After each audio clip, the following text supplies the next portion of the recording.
지금 토트넘 호스퍼 스타디움에는 축구가 아닌 정적이 흐르고 있습니다. 불과 몇 달 전까지 6만 관중의 뜨거운 함성으로 가득 찼던 런던의 랜드마크가 지금 거대한 유령 도시로 변했습니다. 믿기지 않는 일이 벌어졌습니다. 프리미어리그 최고의 빅매치라 불리는 맨체스터 유나이티드와의 홈 경기 티켓이 팔리지 않아 일반 판매로 풀리는 초유의 사태가 발생한 것입니다. 149년 클럽 역사상 단 한 번도 없었던 이 기이한 현상에 영국 현지 매체들은 일제히 토트넘의 임종을 예고하고 있습니다. 그런데 이 모든 비극의 시작은 단 한 명의 부재에서 시작되었습니다. 바로 대한민국이 낳은 전설 손흥민입니다. 그가 미국 LAFC로 떠난 직후 토트넘은 단순히 성적만 떨어진 것이 아닙니다. 클럽의 자부심, 상업적 가치, 그리고 팬들의 사랑까지 모든 것이 통째로 사라졌습니다. 오늘 우리는 손흥민을 잃은 토트넘이 왜 이토록 처참하게 무너지고 있는지, 그리고 토마스 프랭크 감독에게 내려진 2주의 사형 선고 뒤에 숨겨진 소름 돋는 진실을 심층 분석합니다. 토트넘의 지휘봉을 잡았던 토마스 프랭크 감독. 그는 지금 런던에서 가장 위험한 인물이 되었습니다. 31경기 중 단 11승. 승률은 바닥을 치고 있고 팀은 리그 14위라는 굴욕적인 순위에 머물러 있습니다. 하지만 팬들을 진정으로 폭발시킨 것은 성적만이 아니었습니다. 바로 며칠 전 훈련장 근처에서 포착된 한 장의 사진이 화근이 되었습니다. 토마스 프랭크 감독이 북런던의 철천지원수 아스널의 엠블럼이 선명하게 박힌 컵으로 커피를 마시는 모습이 전 세계에 퍼진 것입니다. 이것은 단순한 우연이 아닙니다. 손흥민이 10년 동안 피와 땀으로 지켜온 토트넘의 자존심을 현직 감독이 정면으로 모독한 사건이었습니다. 명백히 토트넘 팬들에게 이것은 선전포고와 같았습니다. 지난 에스턴 빌라와의 FA컵 64강전, 경기장은 응원이 아닌 저주 섞인 야유로 뒤덮였습니다.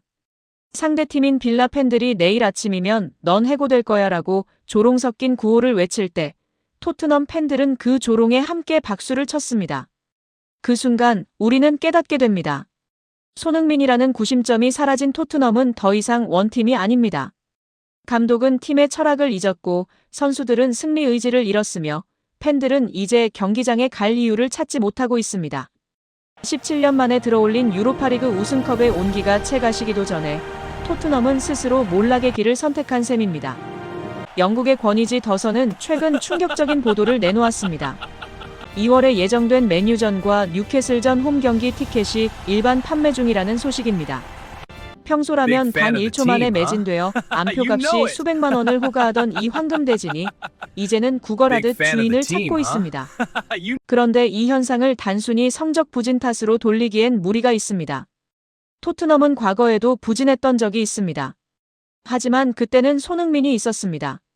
전 세계 수만 명의 팬들이 오직 손흥민의 질주를 보기 위해 런던행 비행기에 몸을 실었고 경기장은 언제나 7번 유니폼의 물결로 넘쳐났습니다. 바로 이 지점이 경제적 재앙의 핵심입니다. 손흥민이 떠나자마자 구단의 스폰서 가치는 폭락했고 경기장 주변 상권은 초토화되었습니다. 6만 관중석 곳곳에 보이는 텅 빈 좌석들은 차가운 북런던의 바람보다 더 시리게 구단 수뇌부의 심장을 파고들고 있습니다. 유럽 축구 전문가 지단은 최근 한 인터뷰에서 이렇게 꼬집었습니다. 토트넘은 실수했습니다. 그들은 손흥민의 득점력만 계산했지 그가 경기장에 존재함으로써 발생하는 중력을 계산하지 못했습니다. 손흥민이 없는 토트넘은 엔진 없는 슈퍼카와 같습니다. 아무리 화려해도 움직일 수 없습니다. 미국 LA에서 손흥민의 개막전 7만 7천석이 1초 만에 증발했다는 소식과 대조되는 이 처참한 현실. 토트넘은 뒤늦게 깨닫고 있습니다.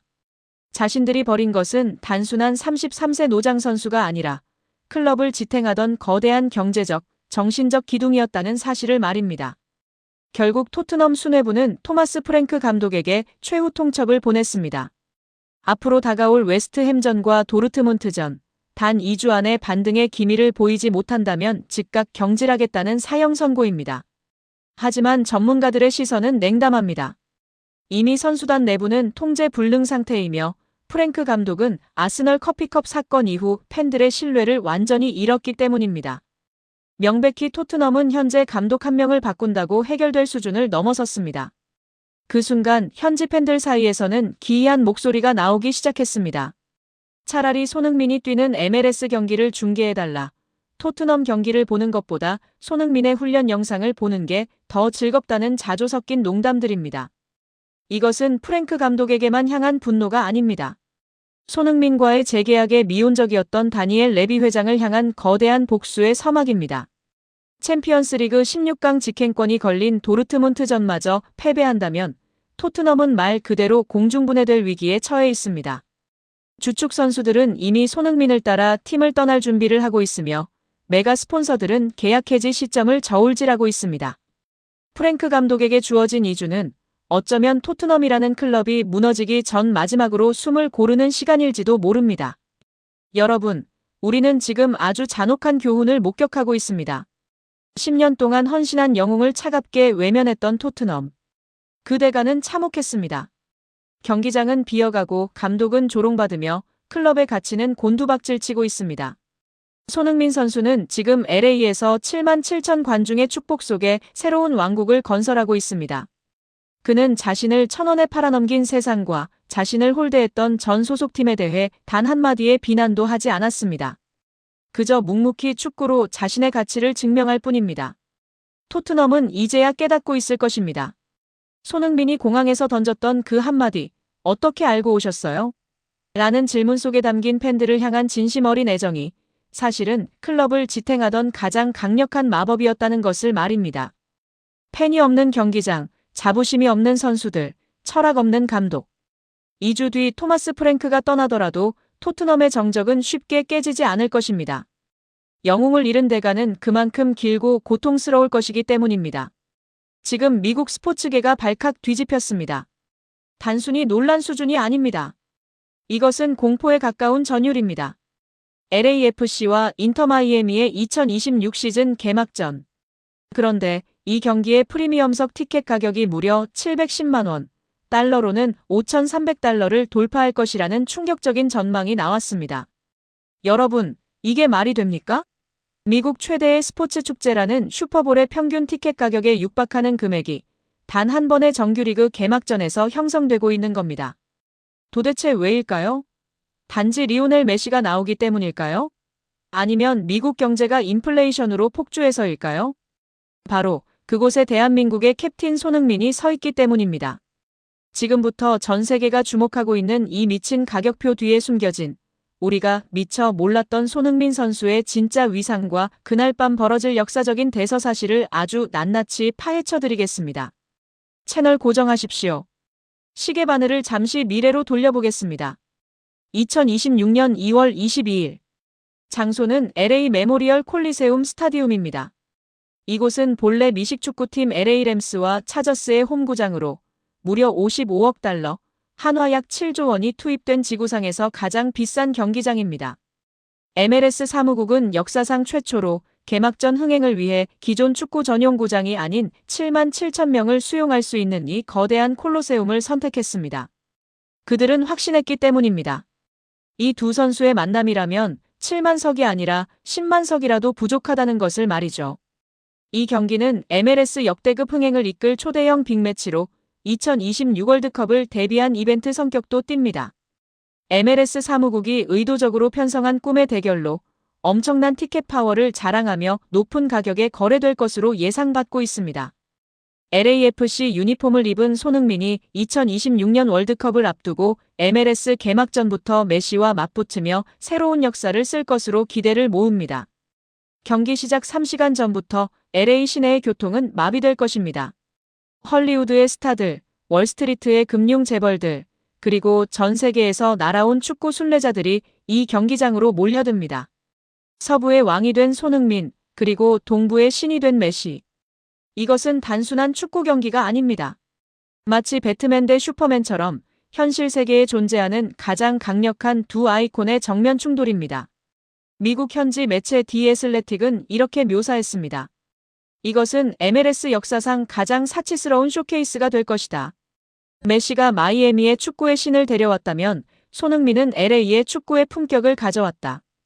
그 순간 티켓 예매 사이트는 서버가 다운될 것이고 암표 가격은 천정부지로 치솟을 것입니다. 일반석조차 구하기 힘든 상황에서 그라운드와 가장 가까운 프리미엄석이 710만 원을 돌파한다는 예측은 결코 과장이 아닙니다. 오히려 현지 전문가들은 710만 원. 그건 시작가일 뿐이다. 실제 리세일 가격은 1000만 원을 넘길 수도 있다며 혀를 내두르고 있습니다. 생각해 보십시오. 손흥민 선수가 왼쪽 측면을 허물고 감아 차기를 시도하는 그 궤적을, 메시가 드리블로 수비진을 농락하는 그 마법을 바로 코앞에서 볼 수 있는 권리입니다. 미국의 부유층들에게 710만 원은 이 역사적인 순간을 소유하는 대가치고는 너무나 싸게 느껴질지도 모릅니다. 하지만 우리는 여기서 냉정하게 질문을 던져야 합니다. 아무리 슈퍼스타라지만 티켓 한 장에 700만 원이 넘는다는 게 정상적인 상황일까요? 메시의 존재감 때문이라고 치부하기엔 뭔가 설명이 부족합니다. 메시는 이미 미국에 온 지 꽤 되었습니다. 초기의 거품은 어느 정도 빠졌어야 정상입니다. 그런데 왜 2026년 개막전의 가격은 역대 최고치를 경신하고 있는 걸까요? 그 답은 명백히 손흥민이라는 브랜드가 가진 특수성에 있습니다. 첫째, 희소성입니다. 손흥민 선수는 아시아를 넘어 EPL 득점왕을 차지한 검증된 월드클래스입니다. 그가 커리어의 황혼기에 미국 무대를 밟는다는 것은 미국 내 거주하는 수백만 아시아계 이민자들은 물론 프리미어리그를 동경해온 미국 사커맘 세대들에게 꿈같은 사건입니다. 인터마이애미의 구단주 데이비드 베컴은 과거 이런 말을 남긴 적이 있습니다. 미국 시장은 단순히 잘하는 선수를 원하지 않는다. 그들은 스토리를 가진 영웅을 원한다. 손흥민은 완벽한 영웅의 서사를 가지고 있습니다. 축구 불모지에서 태어나 유럽 최고의 무대에서 캡틴의 자리에 오르고 10년 넘게 톱 클래스를 유지한 성실함. 미국인들이 가장 사랑하는 가치인 밑바닥에서 전설로의 표본이 바로 손흥민인 것입니다. 둘째, LA라는 도시의 특성입니다. LA는 코리아타운이 가장 크게 형성된 곳이자 자본이 집중된 도시입니다. 손흥민을 보기 위해 지갑을 열 준비가 된 팬덤의 구매력이 상상을 초월합니다. 미국 경제지 포브스의 분석에 따르면 손흥민이 LAFC 유니폼을 입는 순간 구단의 가치는 단숨에 30% 이상 급등할 것이라고 예측했습니다. 710만 원이라는 티켓 가격은 구단과 사무국이 손흥민이라는 카드를 얼마나 무겁고 비싸게 책정했는지를 보여주는 결정적인 증거입니다. 바로 이 지점에서 손흥민은 단순한 선수가 아니라 걸어다니는 대기업, 그 자체가 되는 것입니다. 경기장의 열기는 뜨겁겠지만 저는 감히 예언합니다. 그날 밤 7만 7천 명의 관중들이 가장 전율을 느낄 순간은 손흥민의 골 장면이 아닐 수도 있습니다. 그 순간은 아마도 경기 종료 휘슬이 울린 직후 찾아올 것입니다. 모두가 승패에 집착하며 환호하거나 좌절할 때 손흥민 선수는 언제나처럼 상대팀 선수들에게 먼저 다가가 손을 내밀 것입니다. 그리고 축구의 신이라 불리는 리오넬 메시와 뜨거운 포옹을 나눌 것입니다. 이것은 15년 전 함부르크의 앳된 소년이었던 손흥민이 이제는 세계 축구의 정점에 서서 살아있는 전설과 어깨를 나란히 한다는 것을 의미합니다. 710만 원짜리 티켓을 산 관중들은 단순히 축구 경기를 보는 것이 아니라 한 시대의 위대한 두 거장이 서로를 인정하고 경의를 표하는 역사적인 의식을 목격하게 되는 셈입니다. 그런데 여기에 우리가 간과해서는 안 될 진짜 이야기가 있습니다. 사실 손흥민 선수가 미국행을 선택한 것은 그것은 편안한 은퇴를 위해서가 아닐 것입니다. 그는 늘 그래왔듯 가장 치열하게 달릴 것입니다. 7만 7천 명의 관중이 지르는 함성 속에서도 그는 땀방울 하나하나에 조국 대한민국의 이름을 새기며 뛸 것입니다. 미국인들이 경악하는 포인트는 바로 이 지점입니다. 막대한 연봉을 받고 대충 뛰는 스타들이 즐비한 MLS에서 손흥민처럼 매 경기 목숨을 걸고 뛰는 진정성을 가진 선수는 찾아보기 힘들기 때문입니다. 그렇기에 710만 원이라는 가격은 거품이 아닙니다.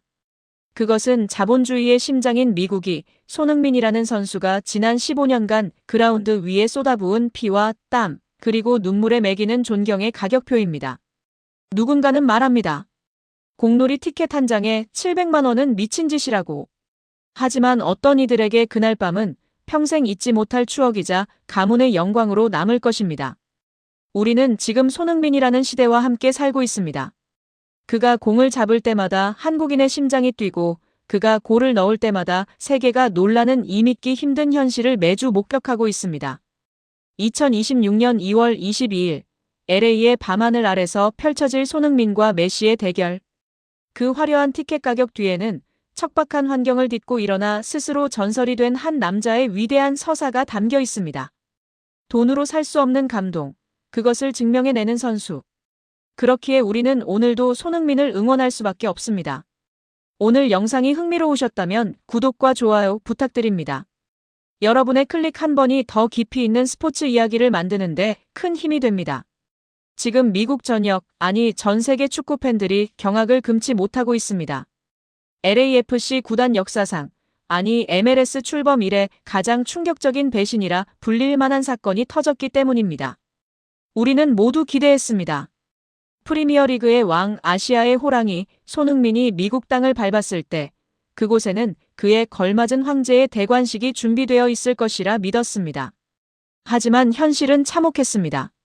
대관식은커녕 지금 구단이 내놓은 청구서는 손흥민이라는 위대한 선수의 커리어 마지막 전성기를 송두리째 흔들고 있습니다. 도대체 무슨 생각으로 이런 결정을 내린 것인가? 지금이 손흥민을 데리고 실험을 할 때인가? 미국 현지 팟캐스트는 분노로 들끓었고 팬들은 구단 사무실을 향해 비난의 화살을 쏘아대고 있습니다. 바로 LAFC가 오프시즌 내내 내린 이해할 수 없는 감독 선임과 스쿼드 운영 때문입니다. 34살 선수로서 하루하루가 다이아몬드보다 귀한 이 시점에 손흥민은 우승컵이 아닌 생존을 걱정해야 하는 처지에 놓였습니다. 오늘 우리는 단순히 축구 전술을 이야기하려는 것이 아닙니다. 이것은 한 전설적인 선수가 시스템의 부재 속에서 어떻게 고립되고 있는지, 그리고 왜 현지 전문가들조차 이건 범죄에 가깝다며 혀를 내두르고 있는지 그 보이지 않는 진실을 명백히 파헤쳐 보려 합니다. 사건의 발단은 지난 16일 미국 MLS 소식을 전문적으로 다루는 MLS 무브가 전한 편의 팟캐스트 내용에서 시작되었습니다. LAFC 팬들의 목소리를 대변하는 보이스 오브 더 블랙 앤 골드에 출연한 패널 닉의 목소리는 떨리고 있었습니다. 그는 단순한 실망을 넘어 구단의 결정 과정 자체에 대해 깊은 의문을 제기했습니다. 논란의 핵심은 바로 신임 감독 마크 도스 산토스의 선임이었습니다. 여러분, 냉정하게 생각해 봅시다. 손흥민이라는 월드 클래스 선수를 영입했습니다. 그렇다면 그에 맞는 명장 혹은 확실한 우승 청부사를 데려오는 것이 상식입니다. 그런데 LAFC의 선택은 놀랍게도 내부 승격, 그것도 실패한 과거가 뚜렷한 인물이었습니다. 닉은 이렇게 꼬집었습니다. 만약 내부 인물을 택할 생각이었다면 스티브 체룬돌로 전 감독이 떠날 기미를 보였을 때 이미 결론을 내렸어야 했다. 시즌이 다 끝나고 골든타임을 다 놓친 뒤에야 허겁지겁 꺼낸 카드가 고작 도스 산토스인가? 이것은 팩트입니다. 도스 산토스 감독은 LAFC를 잘 아는 인물일지는 모릅니다. 하지만 그가 감독으로서 보여준 성적표는 처참하기 그지없습니다. 밴쿠버 화이트캡스 시절 그가 기록한 성적은 22승 20무 39패. 승률은 고작 27%에 불과했습니다. 10경기를 하면 3경기도 채 이기지 못하는 감독에게 손흥민이라는 페라리의 운전대를 맡긴 셈입니다. 도스 산토스 감독은 취임 일성으로 문화회복, 공격적 색채, 하이프레싱이라는 화려한 단어들을 늘어놓았습니다. 하지만 현지의 반응은 싸늘합니다. 닉은 말은 훌륭하다. 하지만 왜 그 방향을 더 일찍 선택하지 않았는가? 지금 이 선택은 혁신이 아니라 그저 늦은 복구 작업에 불과하다고 일갈했습니다. 이것이 의미하는 바는 명확합니다. LAFC는 지금 우승을 위한 설계를 하는 것이 아니라 지난 시즌의 실패를 덮기 위한 임시방편을 마련했을 뿐이라는 것입니다. 그리고 그 피해는 고스란히 이제 막 팀에 합류해 모든 것을 쏟아부으려는 손흥민 선수에게 전가되고 있습니다. 문제는 감독 선임에서 끝나지 않습니다. 더 심각한 문제는 그라운드 위에서 벌어지고 있는 전술적 학대에 가까운 팀 구조입니다. 전문가들은 입을 모아 말합니다. 지금 LAFC의 중원에는 창의성이 전멸했다. 축구는 11명이 하는 스포츠입니다. 공이 전방으로 배급되어야 공격수가 득점을 합니다. 그런데 지금 LAFC의 스쿼드를 보면 중원에서 공을 예쁘게 차줄 선수가 보이지 않습니다. 결국 어떤 현상이 벌어지느냐? 손흥민 선수가 공을 받기 위해 하프라인, 아니 수비 진영까지 내려와야 하는 장면이 반복되고 있습니다. 미국 현지 분석가들은 이 장면을 두고 시스템의 부재가 낳은 비극이라고 정의했습니다. 손흥민이 득점도 하고 경기 조립도 하고 심지어 볼 운반까지 해야 하는 상황. 이것은 프리롤이 아닙니다. 이것은 팀이 선수 한 명에게 전술의 모든 책임을 떠넘기는 직무유기입니다. 패널들은 지적했습니다. 이것은 선수 보호는커녕 34살이 되어가는 선수의 체력을 갉아먹는 방식이다. 공을 앞으로 보낼 방법이 없어서 손흥민을 끌어내려 쓰는 팀이 우승을 논할 자격이 있는가?